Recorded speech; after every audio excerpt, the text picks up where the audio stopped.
Have you ever felt that little jolt of overwhelm, when you're trying to speak English naturally? Or maybe just wished for, like a shortcut? Something to sound more confident in just normal everyday chats without, memorizing a whole dictionary.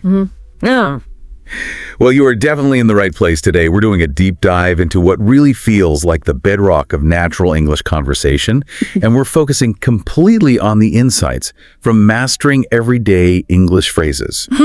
Our mission really is to give you, the listener, the most important nuggets from this, not just like a list of phrases, but how these short common expressions can unlock surprising fluency and confidence. We want you to get informed, quickly and efficiently. Exactly. And that's where the real magic happens, I think, because these phrases look simple, super straightforward, but this material, it really unpacks the context and crucially the strategies for actually using them day to day.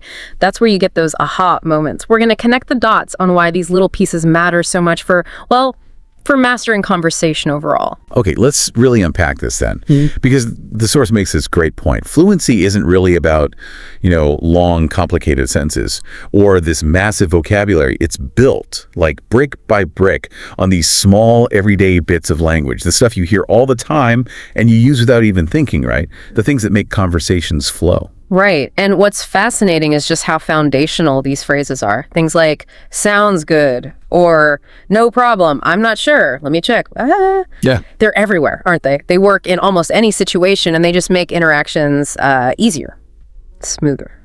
Which brings up a really good question. Why do these simple phrases have such a big impact? Well, think about it like this.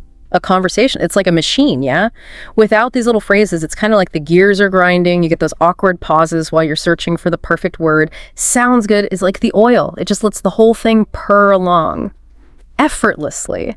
Signals ease, immediate understanding. That's a great way to put it. And it's so true, isn't it? Someone asks, 1 to me to 5, and you just say, sounds good, rolls right off. And the material, it really hammers this home. Start by practicing them slowly, really focus on the sound nice and clear.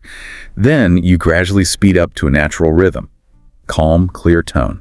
Using them often, that's the real key. Makes them second nature, part of your toolkit. Okay, so we've got the basic flow covered. But here's where it gets really interesting.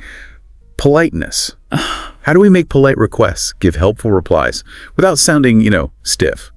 Or like reading from a textbook. What does the source say about that? Oh, it's got some invaluable stuff on this.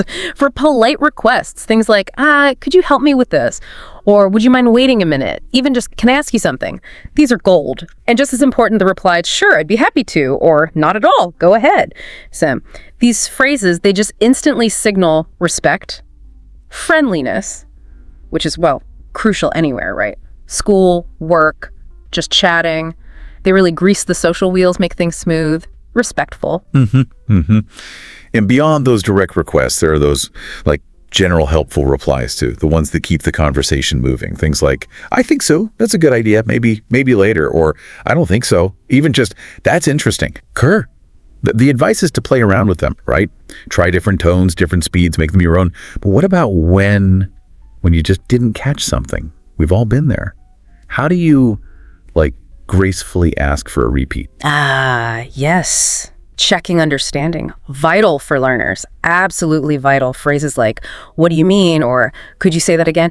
I didn't catch that. Can you repeat it, please? And then following up with, see what you mean. These are super useful. And the material makes a great point. It's not just okay to ask, it actually helps the flow, keeps things smooth, makes you sound polite, engaged, It shows you're a good communicator, not that you don't understand. It's like a repair kit for conversation. Lets you fix things gracefully when communication isn't perfect, which happens to everyone. Okay, so we've got flow, navigating interactions. What about building rapport? Yep. Just connecting with people. How do these little phrases help build those conversational bridges? Oh, they're absolutely essential for connection. Take agreement. Phrases like, exactly, you're right, that makes sense. Totally agree, I couldn't agree more. These are such easy ways to show support. Make the conversation smoother. Especially if someone shares an idea, they don't just signal agreement, they validate the other person, build consensus. Show you're really listening. Right. And for just kickstarting those friendly chats, small talk, the source highlights the usual suspects. How was your weekend? Pretty good. How about you? Not bad at all. That's nice. Did you do anything fun or just relaxed at home? Yeah. These are your go-to icebreakers, aren't they? The things that get a conversation going. All right, so we've covered starting things off, keeping them going. Now, sometimes you need to share your own view or, politely get out of a conversation without being awkward. Precisely. And for expressing opinions, you've got tools like, I think it's a great idea. Or, in my opinion, it works well. Maybe something softer like, that might be true. Or disagreeing gently, I see it differently. Or just owning it, that's just how I feel. And the source really stresses, stay calm when you use these, speak clearly, don't rush your thoughts, allows for that nuance, and then, ending a chat gracefully. Simple things like, I've got to go now. Talk to you later, let's catch up soon. It was nice talking to you, take care. They're short, but so important for ending politely, especially, like the source says, with the right tone. Maybe a smile leaves that good last impression. Mm-hmm. And beyond just the chat itself, these phrases have really practical uses too, right? Like tools for everyday life. They really do. Super practical, like asking for the time. What time is it? Do you have the time? Simple, essential. Or on the phone, stuff like, can you hear me? Hold on a second, I'll call you back. We use these constantly. And offering help, do you need a hand? Let me help you with that. I'd be happy to help. These show kindness, but also confidence. They're simple, but really quite powerful in just smoothing out daily life. Yeah, definitely. And the material also really gets into how you say things, not just what. That adding emotion is where English really comes alive. It's absolutely vital. Think about showing surprise or interest. Phrases like, really? No way. That's amazing. You're kidding. Horrorizing. The key isn't just saying the words, it's using your voice, right? Your pitch, your rhythm, the stress to actually show the feeling. Like, for no way, it's not flat. It's got that little lift, that hint of disbelief in the tone. That makes it sound real. This is where you move from just correct grammar to like authentic expression. You're feeling the words, not just reciting them. And speaking of confidence and navigating things, revisiting politeness with things like, excuse me, sorry to bother you. May I ask you something? And of course, thanks, I appreciate it. You're welcome. These are those social lubricants again. They project both confidence and respect. Really important. And what about those quick casual plans or just showing you understood something fast? Like, what are you up to tomorrow? Or do you want to hang out? And for understanding. Yeah. I get it. That makes sense. Got it. Exactly. Those short, punchy ones keep the rhythm going, effortless. And don't forget those quick, positive responses. Absolutely. Of course. Definitely. For sure. They're small. Yeah, but they pack a punch. Show enthusiasm, energy, especially when you say them with a strong, clear tone. Okay. And finally, let's boil down that core wisdom from the source, the actual practice strategies. How do you make all this stick? It says, repeat them regularly, often. Practice slowly at first, get the sounds right, nice and clear. Then gradually speed up to a natural pace. Always use a calm, clear tone, but, vary the speed and emotion to fit. Say them out loud, even if you're alone. Your voice needs that workout. And maybe the biggest thing, don't be shy. Fluency really starts when your voice finds its confidence. Remember, confidence is so much about how you say it. And yeah, the source is right. Smiling genuinely helps.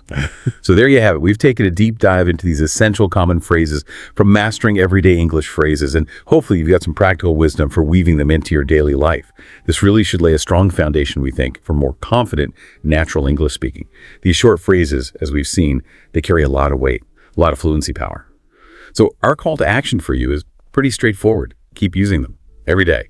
At home, with friends, in texts, on calls, even just practicing in your head. Remember, your voice gets clearer, more confident with every single repetition, every time you consciously use one. Make it a daily habit. Make it fun. Yeah, and if we just zoom out for a second, connect this to the bigger picture by really mastering these small pieces of language, you're doing more than just learning words. You're actually building a deeper connection, a connection to the rhythm, the emotional feel of English. You're really opening up a world where your thoughts, your feelings can come out with this kind of effortless authenticity. So maybe think about this. What new conversations might you start just because you feel confident using these few but incredibly powerful words?